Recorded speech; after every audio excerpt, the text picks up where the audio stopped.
Howdy, Michael, a Mercedes guy here, and I'm working on a carbureted car, and the principle is the same for the dual or the singles, and what I want to point out is the way that the accelerator pump works. It's off of an arm that's mounted on here, and this arm is attached to the rod with threads.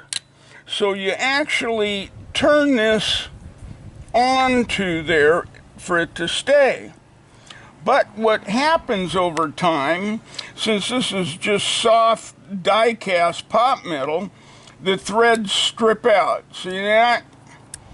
And then this arm comes off, and you don't have the accelerator pump on this carb anymore. So, if you're lucky, you can buy a carb. There's one on eBay for like $1,000, and who knows if this is good or not. Or you can replace this piece by using a part from a later carburetor. Now, if you notice, even on the single, it has that type of arm.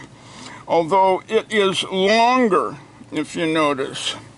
It's a little bit longer arm. Now, I could drill a hole, take this part off and drill a hole and tap it, but since I gotta make it, I'm gonna use this part from a later carburetor that's actually steel.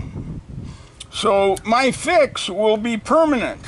So what I'll have to do is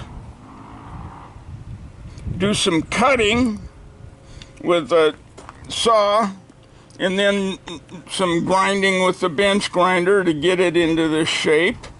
And luckily, it's not where the indentation is. I can drill a hole and tap it for this size, thread and pitch, and then I'll have a permanent fix. So that's how I can take care of that problem for on the cheap. Alrighty.